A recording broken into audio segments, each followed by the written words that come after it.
Ambani news ಟಿವಿಗೆ ಸ್ವಾಗತ. ಪ್ರತಿದಿನ ನ್ಯೂಸ್ ಅಪ್ಡೇಟ್ಗಾಗಿ ಸಬ್ಸ್ಕ್ರೈಬ್ ಮಾಡಿ, ಲೈಕ್ ಮಾಡಿ, ಶೇರ್ ಮಾಡಿ. ನಮಸ್ಕಾರ.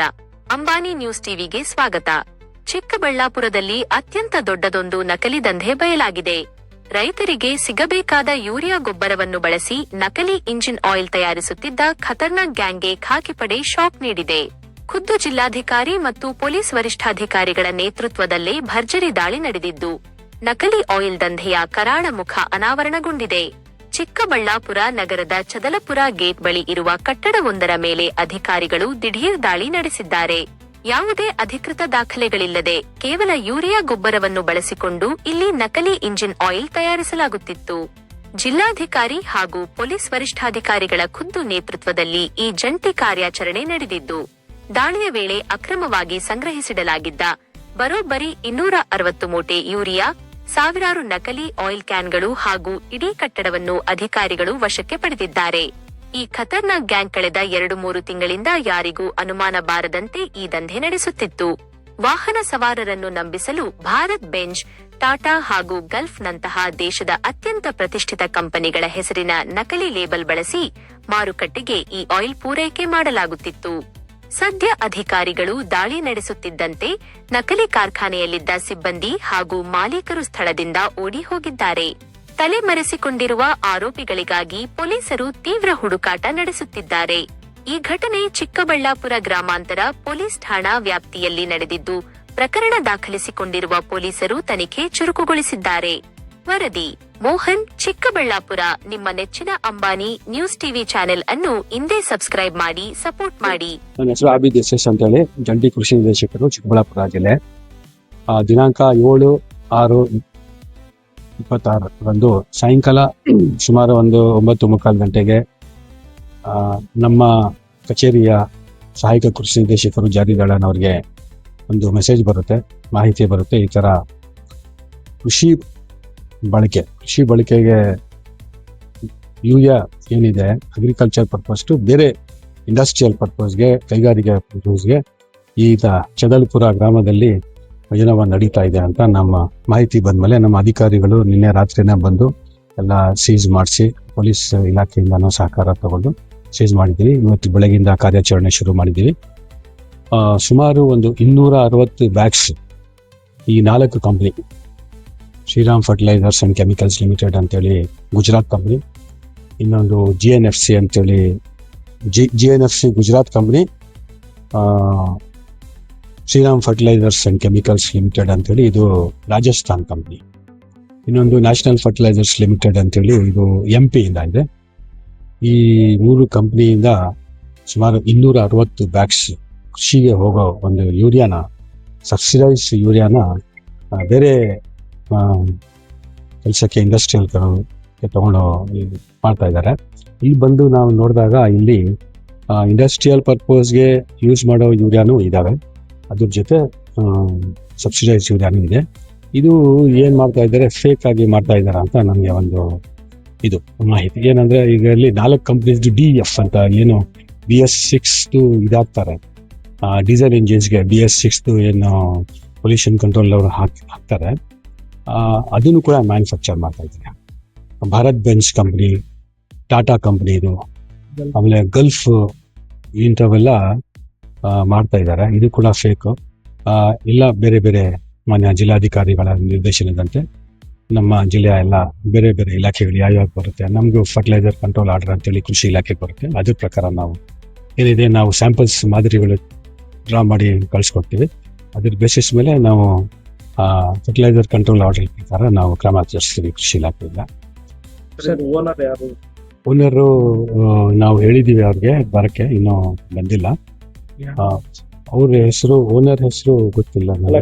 ಓನರ್ ಹೆಸರು ಕಂಪನಿ ಈ ಕೆಲಸ ಈ ದಂಧೆ ಮಾಡ್ತಿರ್ತಕ್ಕಂತ ಓನರ್ ಅದು ನಿನ್ನೆನೆ ಫರಾರಿ ಆಗ್ಬಿಟ್ಟಿದ್ದಾನೆ, ರಾತ್ರಿನೇ ಫರಾರಿ ಆಗ್ಬಿಟ್ಟಿದ್ದಾನೆ. ಇಲ್ಲ ಸ್ಥಳೀಯರ ಹೊರಗಡೆ ಇರೋರ? ಸ್ಥಳೀಯರು ಇಲ್ಲ, ಇವರು ಖಂಡಿತ ಇಲ್ಲ, ಬೇರೆ ರಾಜ್ಯದಿಂದ ಬಂದಿದ್ದಾರೆ. ಸರ್, ಇದು ಬೇರೆ ರಾಜ್ಯಗಳಿಂದ ಯೂರಿಯಾ ಬರ್ತಾ ಇದೆ? ಬರಬಾರ್ದು. ನಾನು ಹೇಳಿದ್ನಲ್ಲ, ನಮಗೆ ಈ MCF, IFCO ಇಂಥವೇ ಬರೋದು. ಈ ನಾನು ಹೇಳಿದ್ನಲ್ಲ, ಈ GNFCನೂ ಬರಲ್ಲ ನಮಗೆ. ನ್ಯಾಷನಲ್ ಫರ್ಟಿಲೈಸರ್ಸ್ ಅಕ್ರಮವಾಗಿ ಅಲ್ಲಿಂದ ಇಲ್ಲಿ ಸಾಗಾಟ ಮಾಡಿ, ಯಾಕಂದ್ರೆ ಈಗ ರೈತರಿಗೆ ಕೊಡೋ ಯೂರಿಯಾ ಏನಿದೆ 266 ರೂಪಾಯಿ 45 kg ಚೀಲಕ್ಕೆ, ಕೈಗಾರಿಕೆ ಪರ್ಪಸ್ಗೆ, ಇಂಡಸ್ಟ್ರಿಯಲ್ ಪರ್ಪಸ್ಗೆ ಏನು ಯೂರಿಯಾ ಯೂಸ್ ಮಾಡ್ತಾರೆ ಅದು ಸುಮಾರು ಒಂದು 4,000 ರೂಪಾಯಿ ಒಂದು ಬ್ಯಾಗ್ ಆಗುತ್ತೆ. ಈ ಥರ ಇದು ಮಾಡೋಕ್ಕೆ, ವಂಚನೆ ಮಾಡೋಕ್ಕೆ ಮಿಸ್ಯೂಸ್ ಆಗ್ತದೆ. ಇಂಡಸ್ಟ್ರಿಯಲ್ ಯೂರಿಯಾ ಇಂಡಸ್ಟ್ರಿಯಲ್ ಯೂರಿಯಾ ಪೇಂಟ್ಸ್ಗೆ ಯೂಸ್ ಮಾಡ್ತಾರೆ, ಪೇಂಟ್ಸ್ಗೆ, ಗಾರ್ಮೆಂಟ್ಸ್ ಫ್ಯಾಕ್ಟ್ರಿಗೆ, ಆಮೇಲೆ ಪ್ಲೈವುಡ್ ಫ್ಯಾಕ್ಟ್ರಿಗೆ. ನಮ್ಮ ಜಿಲ್ಲೆಯಲ್ಲಿ ಅಂಥವು ಯಾವುದು ಫ್ಯಾಕ್ಟ್ರೀಸ್ ಇಲ್ಲ, ಆ ಥರ ಕಂಪ್ನೀಸ್ ಇಲ್ಲ. ಬಟ್ ಇವತ್ತು ನೋಡಿದಾಗ DEF ಕೂಡ ಮ್ಯಾನುಫ್ಯಾಕ್ಚರಿಂಗ್ಗೆ ಈ ಥರ ಮಿಸ್ಯೂಸ್ ಮಾಡ್ತಾ ಇದ್ದಾರೆ ಅಂತ ನಮಗೆ ಮಾಹಿತಿ ಬಂದಿದೆ. ಎಲ್ಲ ನನ್ನ ಜಿಲ್ಲಾಧಿಕಾರಿಗಳ ನಿರ್ದೇಶನದಂತೆ ನಾವೆಲ್ಲ ಬೇರೆ ಎಲ್ಲ ಡಿಪಾರ್ಟ್ಮೆಂಟ್ಸು ಕಾನೂನು ಪ್ರಕಾರ ನಾವು ಕ್ರಮ ಆಗ್ತಾ ಹೋಗ್ತಾ ಇದ್ದೀವಿ. ನನ್ನ ಹೆಸರು ABDSS ಅಂತೇಳಿ, ಜಂಟಿ ಕೃಷಿ ನಿರ್ದೇಶಕರು, ಚಿಕ್ಕಬಳ್ಳಾಪುರ ಜಿಲ್ಲೆ. Thank you.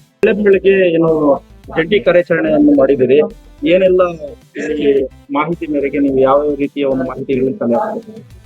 ಅದೇ ಈಗ ಇಲ್ಲಿ ಇಲಿಗಲ್ ಇಲಿಸಿಟ್ ಆಕ್ಟಿವಿಟೀಸ್ ನಡೀತಾ ಇದೆ ಅಂತ ಮಾಹಿತಿ ಬಂತು. ಅಂದ್ರೆ ಅಗ್ರಿಕಲ್ಚರ್ ಯೂರಿಯಾ ಏನು ಡೀಸೆಲ್ ಆಯಿಲ್ ಮ್ಯಾನುಫ್ಯಾಕ್ಚರಿಂಗ್ ಬಳಸ್ತಾ ಇದ್ದಾರೆ ಅಂತ. ಅಗ್ರಿಕಲ್ಚರ್ ಯೂರಿಯಾ ಒಂದು 215 ಬ್ಯಾಗ್ಸ್ ಅಷ್ಟು ಸಿಕ್ಕಿದೆ ಇಲ್ಲಿ, ಅಂಡ್ ಕಮರ್ಷಿಯಲ್ ಒಂದು 400 ಅಷ್ಟು ಇದೆ. ಸೊ ನೆಕ್ಸ್ಟ್ ಇದ್ರ ಮೇಲೆ ಒಂದು FIR ಆಗುತ್ತೆ, ಈ ತರ ಅಗ್ರಿಕಲ್ಚರ್ ಯೂರಿಯಾನ ಡಿಫ್ರೆಂಟ್ ಪರ್ಪಸ್ಗೆ ಬಳಕೆ ಮಾಡ್ತಿದ್ದಾರೆ ಅಂತ. ಸೊ ಅದಾದ್ಮೇಲೆ ಏನ್ ಕ್ರಮ ವಹಿಸ್ಬೇಕು ಅದನ್ನ ವಹಿಸ್ತೀವಿ. ಮೇಡಮ್, ಇದು ಮಾಡ್ತಾ ಇರ್ತಕ್ಕಂಥವ್ರು ಯಾರು, ಏನು ಅನ್ನೋ ಬಗ್ಗೆ ಮಾಹಿತಿ ಸಿಗ್ತದೆ? ಇಲ್ಲ, ಇಲ್ಲಿ ಇದ್ದವ್ರು ಒಂದಿಬ್ರು ಇವಾಗ ಪರಾರಿ ಆಗಿದ್ದಾರೆ, ಯಾರು ಇಲ್ಲಿ ವರ್ಕ್ ಮಾಡ್ತಿದ್ರು ಅವರು. ಬಟ್ ಓನರ್ ಅನ್ನೋರು, ಉಮೇಶ್ ಅನ್ನೋರು ಕಾಂಟ್ಯಾಕ್ಟ್ ಸಿಕ್ಕಿದ್ದಾರೆ. ಅವ್ರು ರೆಂಟಲ್ ಅಗ್ರಿಮೆಂಟ್ ತಗೊಂಡ್ ಬರ್ತೀವಿ ಅಂತ ಹೇಳಿದ್ದಾರೆ. ಈಗ ಅದು ಬಿಟ್ಟು ಸದ್ಯಕ್ಕೆ ಏನು ಮಾಹಿತಿ ಈ ಬಿಲ್ಡಿಂಗ್ ಓನರ್ ಮೇಲೆ FIR ಆಗುತ್ತಾ, ಇಲ್ಲ ಈ ದಂಧೆ ನಡೆಸ್ತಾ ಇರೋರ ಮೇಲೆ? ಅಲ್ಲ, ಅದೇ ಕಾನೂನಲ್ಲಿ ಏನ್ ಅವಕಾಶ ಇದೆ ಅದ್ ನೋಡ್ಕೊಂಡು ಯಾರ ಮೇಲೆ ಆಕ್ಷನ್ ಆಗ್ಬೇಕೋ ಆಗುತ್ತೆ. ಮೇಡಮ್, ಈ ರೀತಿ ಕೃಷಿಗೆ ಬಳಕೆ ಮಾಡುವಂತ ಯೂರಿಯಾನ ಈ ರೀತಿ ಬೇರೆ ಬೇರೆ ದಂಧೆಗಳಿಗೆ ಯೂಸ್ ಮಾಡೋದ್ರಿಂದ ರೈತರ ಮೇಲೆ ಯಾವ ರೀತಿ ಪರಿಣಾಮ ಆಗುತ್ತೆ? ಅದೇ ಇಲ್ಲಿ ಇವಾಗ ಮೇಲ್ನೋಟಕ್ಕೆ ಆ ಬ್ಯಾಗ್ ಮೇಲೆ ಕಂಡು ಬಂದಿರೋದು ಇದು ರಾಜಸ್ಥಾನಿಂದ ಬಂದಿದೆ ಅಂತ. ಬಟ್ ಅದು ಎಷ್ಟ್ ಮಾತ್ರ ನೈಜತೆಯಿಂದ ಕೂಡಿದೆ ಅನ್ನೋದನ್ನು ನಾವು ಪರಿಶೀಲನೆ ಮಾಡ್ಬೇಕು. ಬಟ್ ಈಗ ಸದ್ಯಕ್ಕೆ ಚಿಕ್ಕಬಳ್ಳಾಪುರ ತಾಲೂಕಲ್ಲಿ ಯೂರಿಯಾ ಅಭಾವ ಅನ್ನೋದು ಇಲ್ಲ, ರೈತರಿಗೆ ಯಾವುದೇ ರೀತಿ ಸಮಸ್ಯೆ ಇಲ್ಲ. ಸೊ ನೋಡ್ಕೊಂಡು ಅದ್ರ ಮೇಲೆ ಏನ್ ಆಕ್ಷನ್ ತಗೋಬೇಕು ತಗೋಬೇಕು. ಮೇಡಮ್, ಅಷ್ಟು ದೂರದಿಂದ ಯೂರಿಯಾ ಸಾಗಾಟ ಮಾಡ್ತಿರ್ಬೇಕಾದ್ರೆ ಸಾರಿಗೆ ಇಲಾಖೆ ಮತ್ತೆ ನೆಕ್ಸ್ಟ್ ಅದಕ್ಕೆ ಸಂಬಂಧಪಟ್ಟಂತ ಇಲಾಖೆಗಳು ಯಾರು ಕಣ್ಮುಚ್ಕೊಂಡು ಕುಳಿತಿದ್ರು? ಅಲ್ಲ, ಅದನ್ನೇ ಪರಿಶೀಲನೆ ಮಾಡೋಣ. ಅದ್ರ ಮೇಲೆ ರಾಜಸ್ಥಾನ್ ಅಂತ ಇದೆ, ಬಟ್ ಎಲ್ಲಿಂದ ಬರ್ತಿದೆ ಏನು ಅನ್ನೋದು ಇನ್ವೆಸ್ಟಿಗೇಷನ್ ಅಲ್ಲಿ ಗೊತ್ತಾಗುತ್ತೆ. ಮೇಡಮ್, ಎಷ್ಟು ವರ್ಷದಿಂದ ನಡೆಸ್ತಾ ಇದ್ದಾರೆ ನೀವು? ಸದ್ಯಕ್ಕೆ ಇದು 1 ತಿಂಗಳಿಂದ ಅನ್ನೋದು ಗಮನಕ್ಕೆ ಬಂದಿದೆ. ರೆಂಟಲ್ ಅಗ್ರಿಮೆಂಟ್ ಅದೆಲ್ಲ ಡಾಕ್ಯುಮೆಂಟ್ ಪರಿಶೀಲನೆ ಮಾಡಿದಾಗ ಗೊತ್ತಾಗುತ್ತೆ. ಕಂಪ್ಲೀಟ್ ವಿವರ ಕೊಡ್ತೀವಿ. ಈ ಒಂದು ಇದರಲ್ಲಿ ಇನ್ವೆಸ್ಟಿಗೇಷನ್ ಯಾವ ಡಿಪಾರ್ಟ್ಮೆಂಟ್? ನಾವು ರೆವೆನ್ಯೂ ಅವ್ರು ಇದೀವಿ, ಮಾನ್ಯ ಜಿಲ್ಲಾಧಿಕಾರಿಗಳು, ಮಾನ್ಯ ಉಪವಿಭಾಗಾಧಿಕಾರಿಗಳನ್ನು ವಿಸಿಟ್ ಮಾಡಿದ್ದಾರೆ. ಅಂಡ್ ಮಾಜರ್ ಕಾಪಿ ಒಂದು ಡ್ರಾ ಮಾಡ್ತೀವಿ ನಾವು, ಎಲ್ಲೆಲ್ಲ ಎಷ್ಟೆಷ್ಟು ಬ್ಯಾಗ್ಸ್ ಇದೆ ಅಂತ. ಅಂಡ್ ಪೊಲೀಸ್ ಅವರು, SP ಸರ್ ವಿಸಿಟ್ ಮಾಡಿದ್ದಾರೆ. ಅಂಡ್ ಇಂಡಸ್ಟ್ರಿ ಅವ್ರು ಬಂದಿದ್ದಾರೆ, JD ಅಗ್ರಿಕಲ್ಚರ್ ಅವ್ರು ಬಂದಿದ್ರು.